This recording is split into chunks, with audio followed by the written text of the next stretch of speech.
Try the... Which one do you want to try? Chinook. Cedary. Yes. Cedary. I didn't know Cedary was the name. Yes, this is from Tyler, Texas. Hatch chili. Yeah. Some kind of... Hatchery. Chili.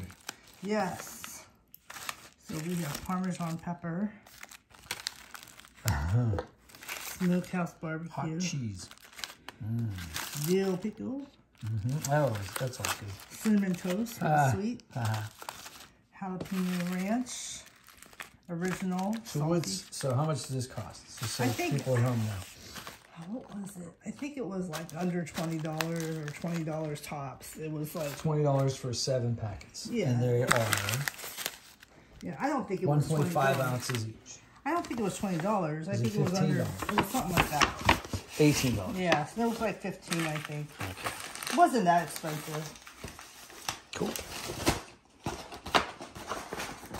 Nice. I like the packaging.